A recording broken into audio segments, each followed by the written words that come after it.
Sa grâce m'a secouru. Ainsi, dans mes épreuves et mes labeurs, suffisante est sa grâce.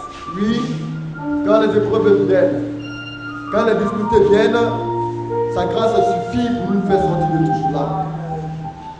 Je peux toujours compter sur sa faveur. Oui, au-devant de l'homme, la faveur de l'homme est limitée, mais la faveur de Dieu est illimitée. Alors, nous pouvons toujours compter sur sa faveur à chaque heure qui passe. Ainsi, quand nous aurons passé 1000 ans, célébrer ses louanges, nous pourrons, comme au commencement, lui offrir nos hommages. Mais, le paragraphe 5 normalement devait venir avant cela. Alléluia. Parce que c'est après que nous aurons quitté la terre, la patrie céleste. Alléluia. Nous chanterons avec tous les saints, grâce infinie de notre Dieu, que nous viendrons pour les 1000 ans de règne avec Christ. Alléluia. Alors nous allons chanter ce cœur, mais à nous de savoir les coordonnées selon pour voyez l'explosion.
bonheur pour nous les croyants si simplement nous pouvons comprendre que le Seigneur à la croix a tout accompli.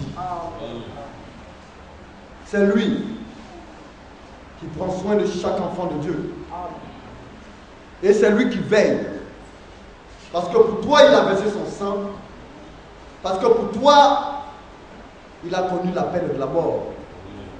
C'est pourquoi le Seigneur veillera à mener chaque âme, chaque enfant de Dieu, qui lui fait entièrement confiance à bon port. Lui seul est capable de le faire. Alléluia. Nous allons revenir à notre sujet. Mais avant cela, nous devons davantage apprendre à mettre notre confiance en Dieu. Et quand on dit souvent que nous adorons Dieu, beaucoup ignorent qu'adorer Dieu, c'est se soumettre à la volonté parfaite de sa parole. Oui, bien-aimé, la parole de Dieu est éprouvée. Nous allons prendre le livre de Proverbes, chapitre 30, et lire un peu ces paroles-là. La dernière fois, quand nous étions en train de parler, les pharisiens et autres, les gens du peuple sont venus interroger le Seigneur, alors qu'il parlait de sa mort. Et ils étaient étonnés en disant, mais n'est-il pas écrit que le Christ demeure éternellement? Mais si Christ demeure éternellement, et que ses enfants pour lesquels il a tant souffert, il a tant aimé, ceux-là ont une vie limitée, à quoi sert sa vie éternelle? Un bon père, c'est de voir ses enfants vieillir. Alléluia. Amen. Mais Christ, lui, il ne nous verra pas vieillir. Il va nous voir demeurer à jamais éternel. Amen. Et pour cela, il faudrait qu'il passe par l'abaissement, qu'il puisse connaître le châtiment, qu'il puisse connaître la mort, afin de pouvoir au travers de cela nous donner la vie. Alléluia. Proverbe chapitre 30. Nous allons lire le verset 5 au verset, alléluia, 8. Proverbe chapitre 30, ouais. à partir du verset 5. Toute parole de Dieu est éprouvée. Il est un bouclier pour ceux qui cherchent en lui un refuge. Alléluia. Amen. Et c'est ça l'absolu du chrétien. Le Seigneur ne donne pas des choses comme ça à ses enfants. Il est un modèle, un berger exemplaire. Alléluia. Il est un modèle parfait. Si le Seigneur te dit, fais telle chose, c'est parce qu'il a expérimenté. Alors il est écrit que toute parole de Dieu est éprouvée.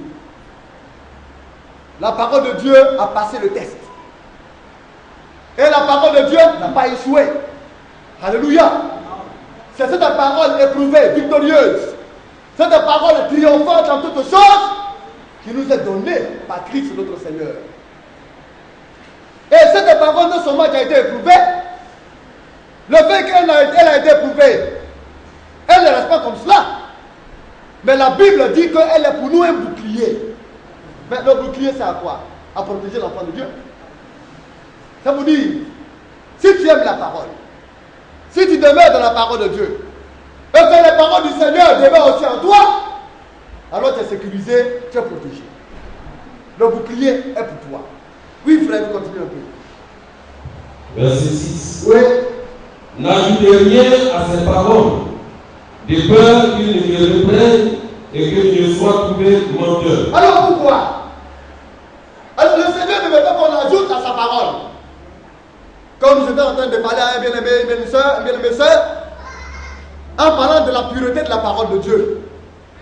Si vous ajoutez à la parole de Dieu vos pensées, la parole de Dieu n'aura plus son efficacité. Parce qu'elle a été diluée d'une autre pensée que celle de Dieu. Alors nous devons la garder telle qu'elle est, parce que telle qu'elle est, elle est efficace. Alléluia. Et les hommes aiment mêler leurs pensées à la parole. Et quand ils y mettent leurs pensées, alors que des difficultés viennent, la parole à laquelle la pensée de l'homme a été mêlée ne trouve plus son efficacité. Et qu'est-ce qui se passe? Les hommes se posent la question, est-ce que ce que Dieu a dit est vrai? Alors c'est comme si Dieu a trouvé menteur. Mais Dieu dit non. C'est l'homme qui met ses pensées à la parole de Dieu qui est un menteur. Parce qu'ayant dilué la parole de Dieu, Dieu l'abandonne. Dieu le quitte. Alors pour garder l'efficacité de la parole de Dieu, prenons-la telle qu'elle a été donnée, parce que la parole de Dieu a passé le test. Alléluia. Alors, n'ajoute rien à ces paroles. De peur qu'ils ne te reprennent et que tu ne sois trouvé menteur. Parce que la parole de Dieu n'aura aucune vie en toi. La parole de Dieu ne pourra plus produire quoi que ce soit en toi, parce que tu l'as mélangée à quelque chose. C'est pourquoi nous devons la garder telle qu'elle est. Oui, frère, nous continuons un peu. Je te demande deux choses. Oui. Ne me les refuse pas. Oui. Avant que je meure. Oui. Et loin de moi la fausseté, Oui. et la parole mensongère. Donc, il demande deux choses avant de mourir. Le mensonge, c'est la vérité pervertie. Quand on transgresse la vérité, ou bien on renverse la vérité, ça devient un mensonge. Alléluia. Amen. Le Seigneur a donné de sa parole d'aller baptiser, vous voyez, les hommes dans toutes les nations au nom du Père, du Fils et du Saint-Esprit. Et les hommes sont venus en falsifier la parole. Eux, ils ont dit au nom du Père, au nom du Fils et au nom du Saint-Esprit. Ils ont mené les pensées à cela. Alléluia. Alors que le Seigneur a parlé d'un seul nom et trois titres, les hommes ont parlé de trois noms et trois titres. Alléluia. Et qu'est-ce qui se passe? Cela fait des faussaires. Cela fait des mensongers. Et le mensonge égale. Le mensonge détruit. Le mensonge appelle directement à l'abandon de Dieu. Alors il dit, mais si je vis et que je ne perçois pas la vérité, à quoi servira ma vie? Je veux, Seigneur, que tu éloignes de moi le mensonge et la fausseté. Quand le mensonge et la fausseté se seront éloignés de moi, alors c'est ainsi que j'aurai en moi la certitude que mon âme va aller dans le bon endroit. Oh bien-aimé. Et il dit encore, j'ai besoin de la juste, vous voyez, de la juste portion pour vivre. Ne me donne ni pauvreté, ni richesse. Alléluia. Accorde-moi le pain qui m'est nécessaire. Oui, le juste minimum.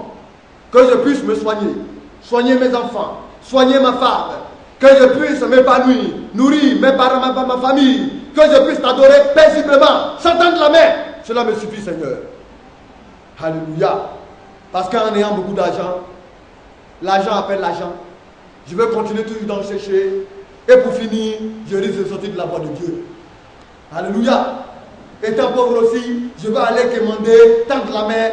Et tellement que je veux vivre la pauvreté, je vais finir par oublier aussi mon Dieu. Que je ne sois ni pauvre ni riche, mais que j'ai le juste milieu. Si nous prions comme cela, vous pensez que le Seigneur ne pensera pas, ne penserait pas à nous? Mais si nous le faisons, c'est pour la parole de Dieu. Tout ce que l'enfant de Dieu doit faire, il doit le faire pour la parole de Dieu. Qu'est-ce que nous faisons pour la parole de notre Seigneur? Alléluia. Oh bien-aimé. Nous allons prendre le livre de Psaume 102.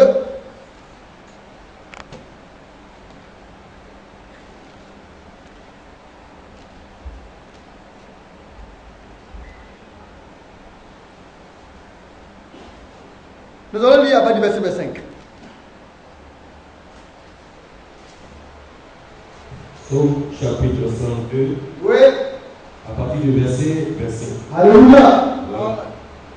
J'ai dit, mon Dieu, ne m'enlève pas au milieu de mes jours. Nous voulons avoir une vie. Oui. Tous nos parents désirent avoir une vie. On fait des enfants. Mais les enfants doivent grandir paisiblement. Nous devons pouvoir élever nos enfants et les voir grandir. Jusqu'à ce qu'ils soient en maturité. Le chrétien est celui-là qui a une vie garantie. Le chrétien, c'est celui-là qui a une vie en sécurité. Le chrétien est celui-là dont on ne peut pas venir enlever la vie comme cela. C'est pas possible. Je dis, mon Dieu, ne m'enlève pas au milieu de mes jours. Alors que je n'ai pas encore achevé mes jours, ne m'enlève pas. Permets-moi de finir mes jours que tu m'as destinés sur la terre. Oui, frère, nous continuons. Toi, dont les années durent éternellement. Alors Dieu ne finit pas, il ne meurt jamais. Dieu ne vieillit pas. Oui, c'était prendre pas Dieu pour un grand-père, un arrière-grand-père. Non.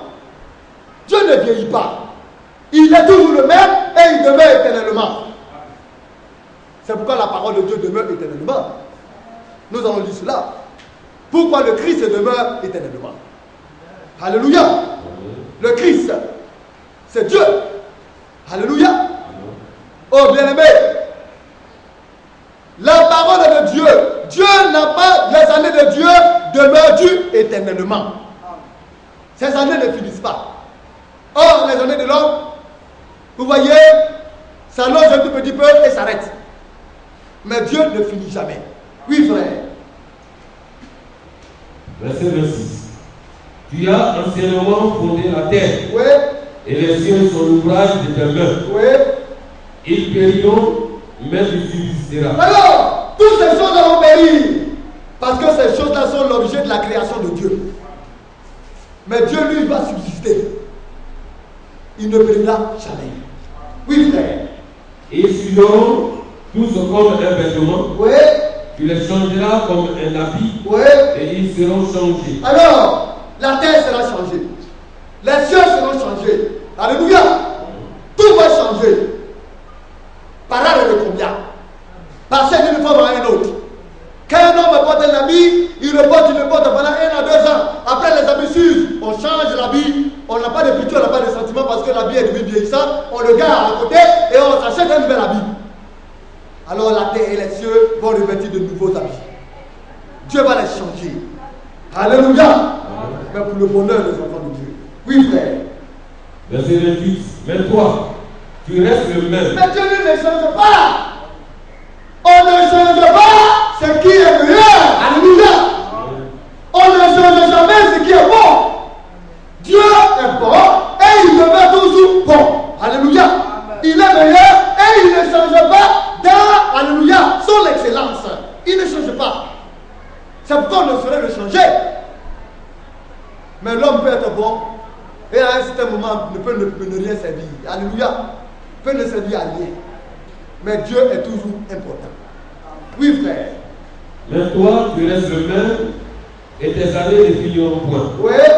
Les fils de tes serviteurs habiteront leur pays. Oui. Et leur postérité s'affermira devant toi. Alléluia. Nous allons prendre le livre de Matthieu 11. Matthieu chapitre 11. Élie a valu verset 28.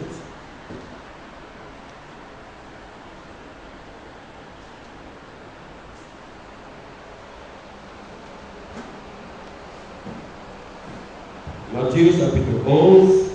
Verset 28 à 30. Verset 28 à 30. Oui. Venez à moi, vous tous qui êtes fatigués et chargés, Oui. et je vous donnerai du repos. Alors le Seigneur, vous voyez Dieu est bon. Notre Seigneur est bon. Et le Seigneur nous appelle. Le Seigneur nous dit de venir à lui. Le Seigneur ne conduit pas avec quelqu'un d'autre. Parce que l'homme ne saurait vous donner quoi que ce soit de bon. Ce n'est pas possible de l'aimer. Venez à moi, venez. À moi la parole de Dieu qui demeure éternellement. Si vous êtes chargé et fatigué, il y en a qui sont fatigués, alléluia du monde. Il y en a qui sont surchargés.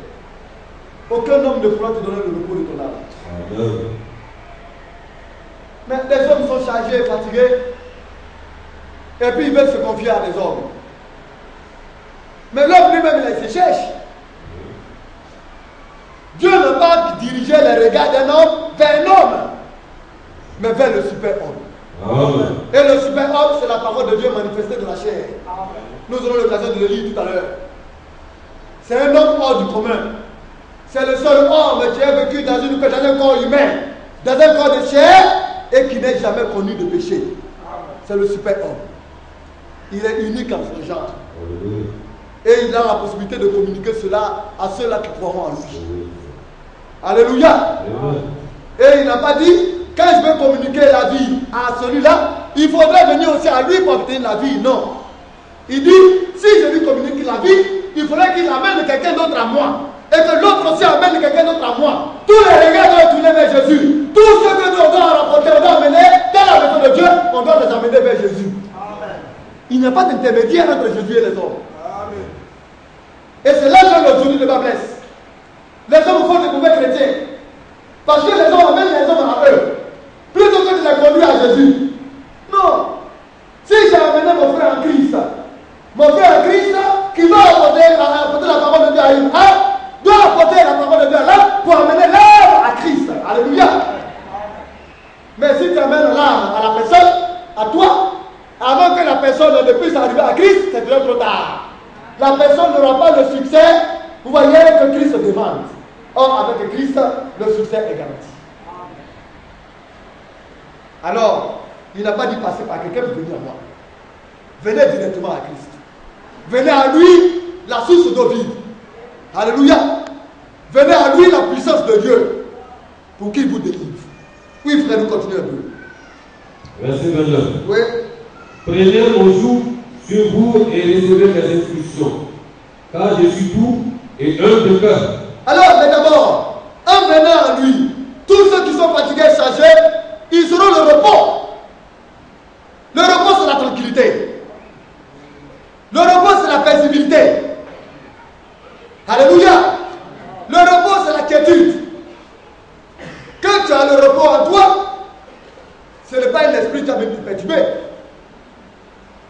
Un esprit de mensonge ne peut pas venir te désorienter. Parce que le repos, c'est le Saint-Esprit. Or, le Saint-Esprit a un rôle très important. C'est de conduire l'enfant de Dieu à la vérité. À toute la vérité.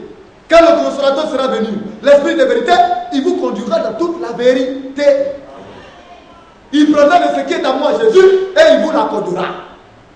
Alléluia.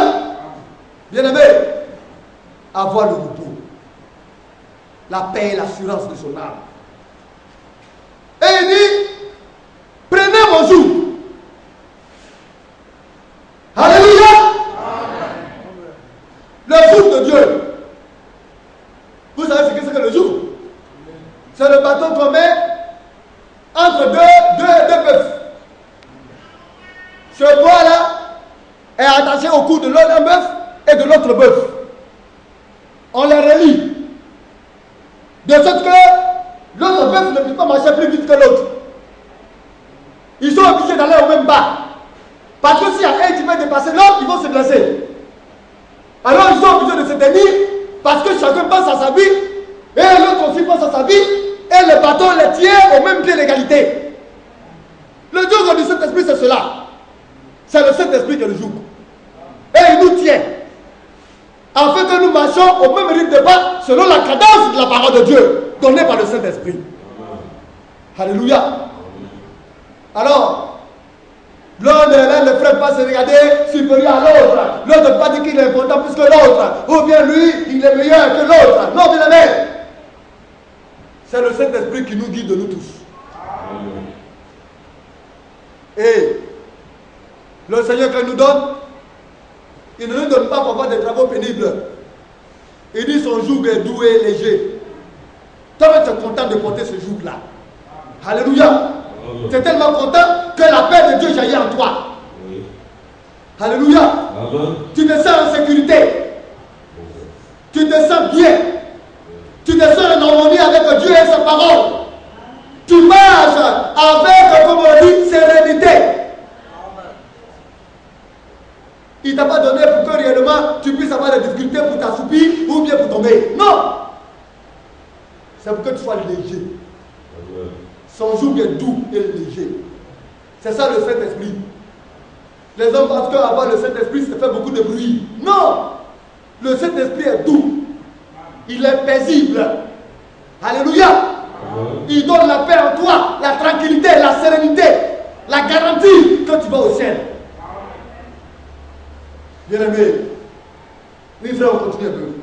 Prenez mon joug sur vous et recevez les instructions. Oui. Car je suis doux et humble de cœur. Et le Seigneur dit qu'il est doux. Quand on prend son joug, on est prêt à recevoir son instruction.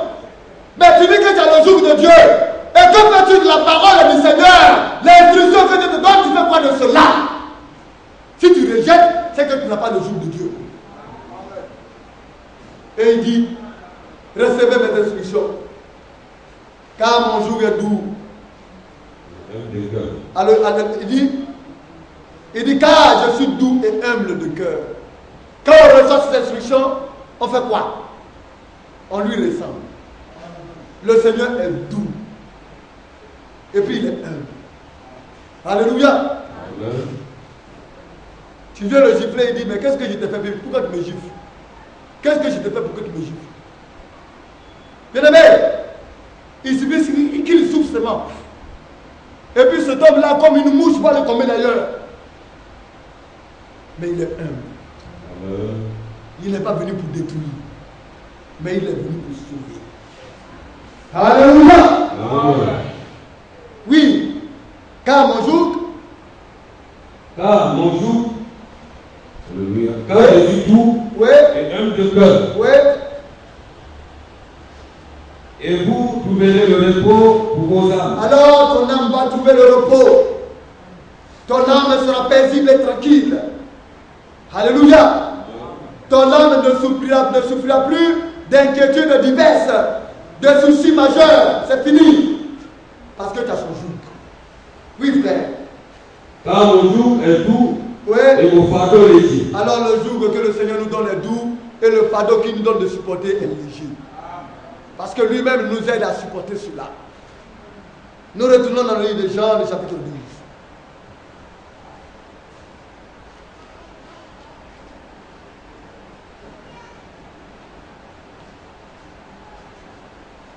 À partir du verset 34 au verset 35. Au verset 36. Jean chapitre 12, à partir du verset 34. La foule lui répondit: nous avons appris par la loi que le Christ demeure éternellement.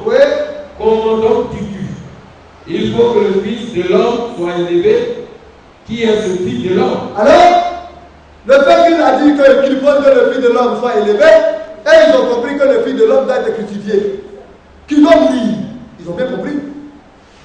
Mais il dit, mais dans la loi, il a été dit que le Christ demeure éternellement. Mais oui.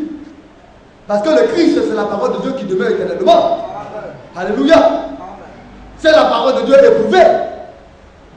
Alléluia. Mais eux, ils ne comprennent pas pourquoi lui dit qu'il va mourir. Alors le Fils de l'homme, c'est qui? Mais ils ont ignoré que le Fils, que Dieu manifesté dans la chair, va avoir plusieurs attributs. Alléluia. Il sera appelé Fils de Dieu. Celui-là qui sauve l'humanité. Il sera appelé Fils de l'homme, le prophète des prophètes. Alléluia. Il sera appelé Fils de David, celui-là qui va venir régner en tant que roi. Ce sont, comme on le dit, des attributs du Seigneur. Mais en tant que Fils de Dieu, alléluia, il devait mourir et revenir à la vie dans le but de pouvoir maintenant nous racheter. Alléluia. Oh bien-aimé, nous continuons un peu. Verset 36. Oui. Jésus leur dit: oui. La lumière est encore pour un peu de temps au milieu de vous. Oui. Marchez pendant que vous avez la lumière, oui. afin que les ténèbres ne vous surprennent point. Oui. Celui qui marche dans les ténèbres ne servit pas. Alléluia. Alors le Seigneur s'est mis à la dire. Ils lui ont posé une question, il leur donne des paraboles. Mais il a dit dans la loi que le Christ doit demeurer éternellement. Mais d'où est-il encore quand tu parles du Fils de Dieu, du Fils de l'homme, tu vas être élevé à la croix, qui doit mourir? Alors il dit, la lumière est encore pour un peu de temps parmi vous, au milieu de vous. Mais c'est quoi ça? Nous on te parle de quelque chose, et puis toi tu veux nous parler de la lumière? Mais quel rapport y a-t-il entre la lumière et la question que nous sommes en train de poser? Il ne comprenait pas. Alléluia. Mais il parlait de lui-même. Alléluia. La lumière est faite pourquoi? Quand dans la lumière, tu es sécurisé. Quand dans la lumière, tu vois tous les dangers venir de loin. Quand dans la lumière, tu ne tomberas jamais dans un trou. Quand dans la lumière, les ténèbres s'enfuiront de toi.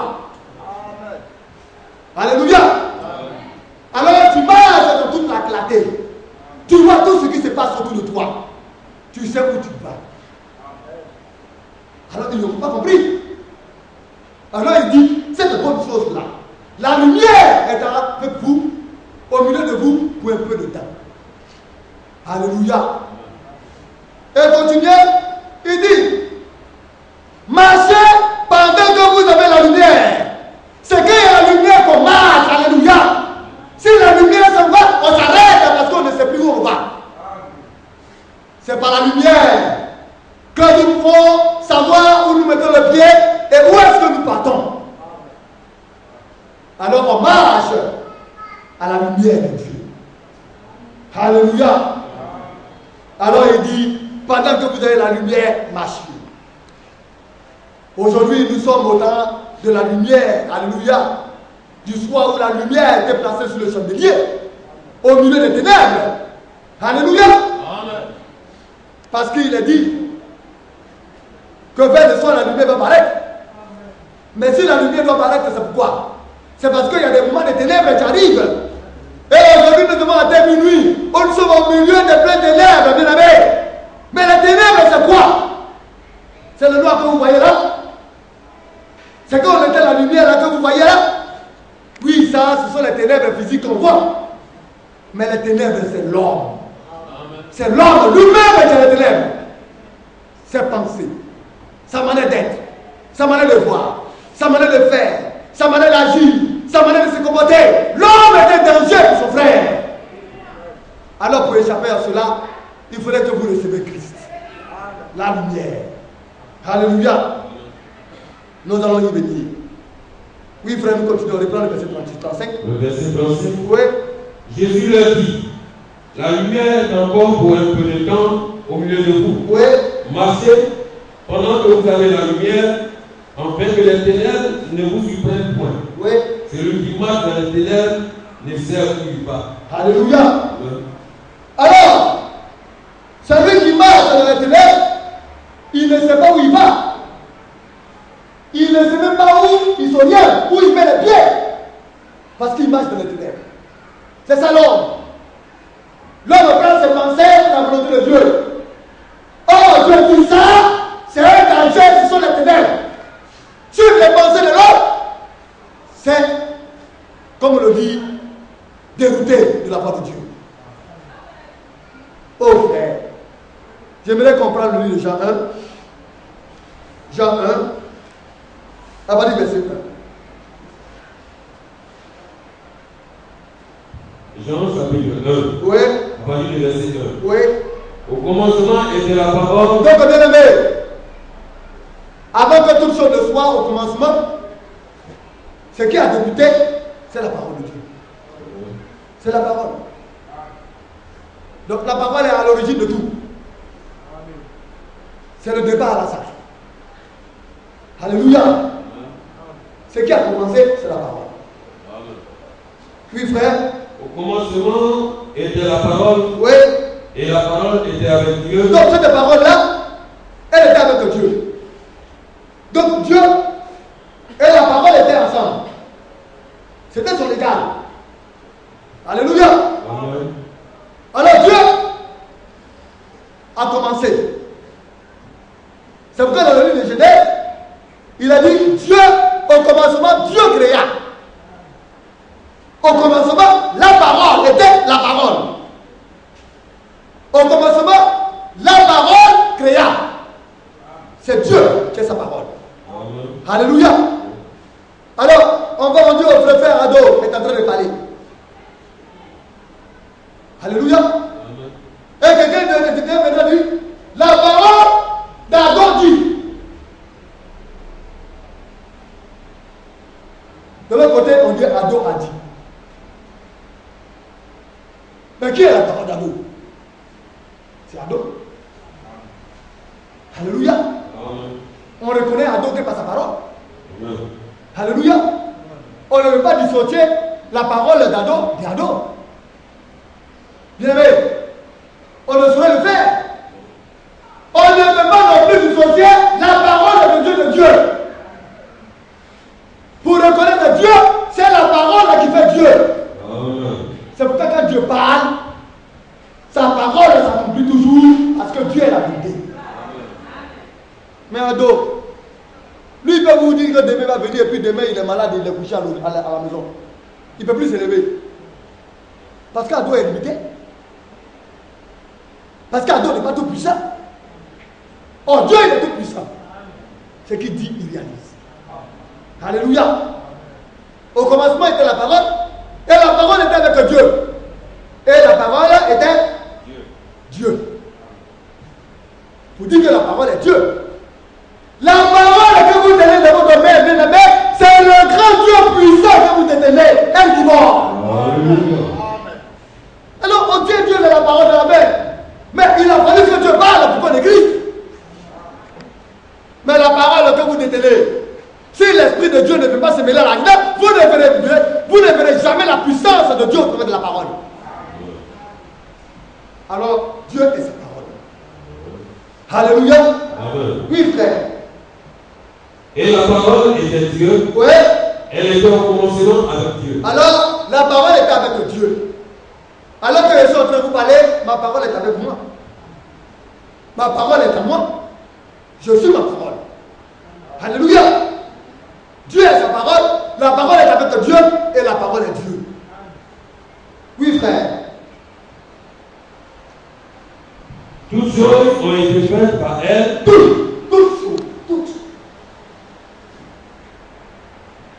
Les armées de la mer, tout ce qui vit de la mer, c'est Dieu qui les a créés, c'est la parole de Dieu.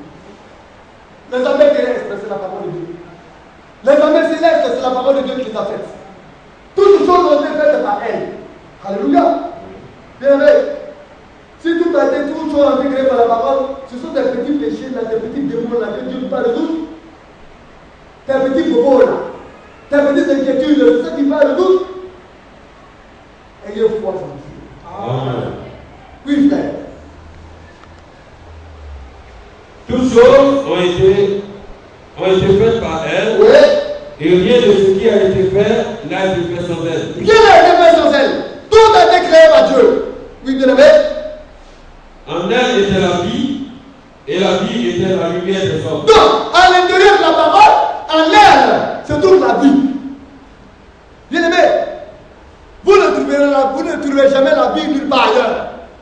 C'est à l'intérieur de la parole de Dieu que la vie jaillit. Tu veux avoir la vie éternelle, la véritable vie, alors accroche-toi à la parole de Dieu, alléluia. Amen. Reste ici, et la vie jaillira en toi. En elle était la vie. Et cette vie-là, cette vie, c'est la lumière des hommes. La vie qui est tirée de la parole de Dieu est la lumière des hommes. Alors le Seigneur dit, la lumière est avec vous, au milieu de vous, pour un peu de temps. Alléluia. La vie de laquelle jaillit la lumière est au milieu de vous. Le donneur de vie était Christ lui-même. C'est lui qui donnait la vie. Et c'est à l'intérieur de cette vie que la parole, la lumière devait jaillir pour éclairer les hommes. Mais pour voir la vie, et à l'intérieur de la vie, la lumière, il faudrait revenir à la parole de Dieu. Sans la parole, il n'y a pas de vie, et sans la vie, il n'y a pas de lumière. Alors la base, c'est la parole de Dieu. L'origine de la vie et de la lumière, c'est la parole de Dieu, bien-aimé. Tu voudrais être éclairé, tu voudrais être une lumière pour le monde, tu voudrais avoir la vie éternelle, ne néglige pas la parole de Dieu. Ne méprise pas la parole du Seigneur. Accroche-toi-y. Alléluia. Et la vie jaillira de toi, en toi, et la lumière de Dieu t'éclairera. Oui, frère. En elle était la vie, et la vie était la lumière des hommes. Oui. La lumière lue dans les ténèbres, et les ténèbres ne l'ont point reçue. Alors la lumière est venue lui dans les ténèbres. Elle est venue briller dans les ténèbres. Mais les ténèbres ont rejeté la lumière. Les ténèbres là, ce sont les hommes. Les hommes. Les hommes dans leur sexe occulte, dans leur mauvaise vie, leur vie de débauche, leur vie d'adultère, leur vie de méchanceté, leur vie d'égoïsme, leur vie de fanfaron, de hauteur, d'orgueilleux, ont rejeté la lumière. Oh, la lumière était venue pour éclairer. C'est pourquoi le pire ennemi que l'homme puisse avoir, c'est l'homme, son prochain, l'homme lui-même. C'est pourquoi on ne comprend pas. Quand quelqu'un est incirconcis, il lui a initié de l'œil. Il passe à lui d'abord. Ses intérêts à lui d'abord. Tout ce qu'il fait, il fait pour lui d'abord.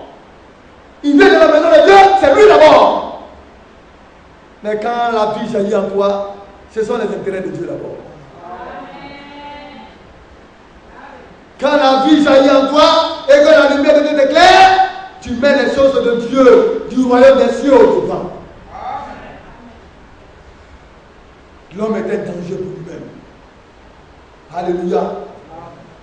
Alors la lumière à lui dans les ténèbres, mais les ténèbres ne l'ont point reçu. Les ténèbres ont rejeté la lumière. Oui, frère. Verset 6. Oui. Il y eut un homme envoyé de Dieu. Oui.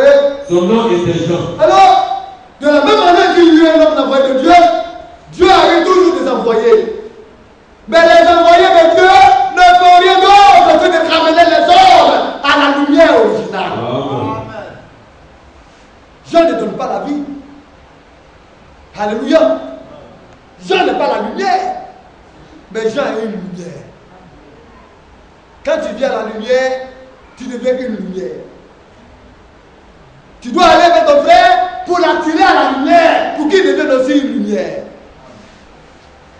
Frère, venons à Christ afin de devenir la lumière pour Dieu. Alléluia. C'est la source de toute lumière. Mais moi je suis une lumière. Si j'amène mon frère à moi, mais sa lumière va devenir petite. Mais si je l'amène à Christ, sa lumière va briller. Alléluia.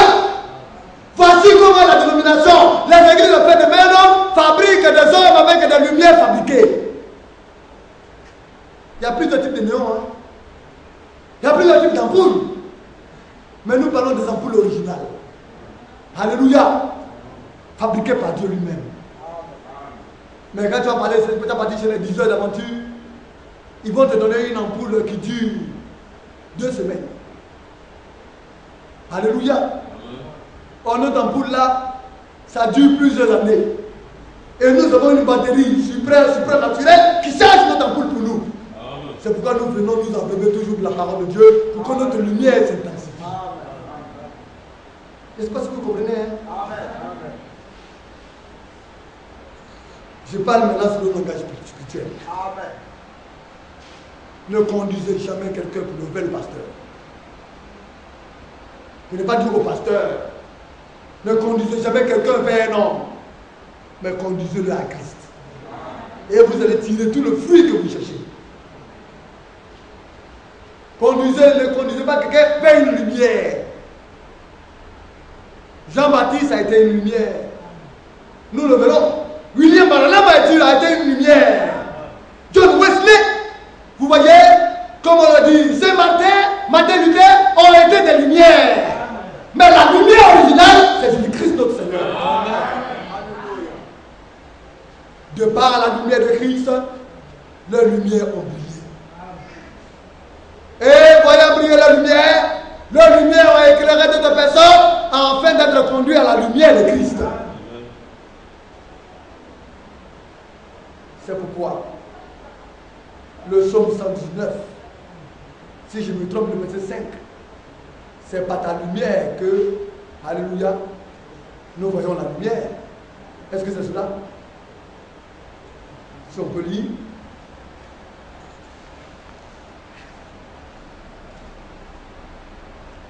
Est-ce que c'est ce passage? Ce n'est pas ce passage. Alléluia. Un instant.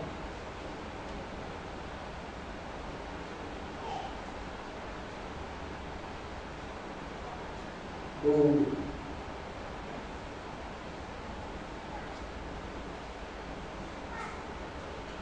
Que Dieu nous aide. Nous aurons l'occasion de lui venir. Je pense qu'il y a un passage qui parle de cela. Par la lumière, nous voyons la Alléluia. Dieu soit par la lumière de Dieu nous éclairer, afin que ça passe à la lumière, nous voyons la lumière. Ne conduisez jamais un homme vers un homme. Ne conduisez jamais vers un homme, vers une lumière. Quand bien même, vous voyez, il pourrait resplendir comme il le faut. Tous les prophètes authentiques de Dieu ont conduit les hommes à Christ, le Seigneur. Et ces hommes-là ont produit de bons résultats. Que Dieu nous aide à produire aussi de bons résultats. Amen. Que Dieu nous bénisse. Amen. Nous allons tenir debout, nous allons nous bénir.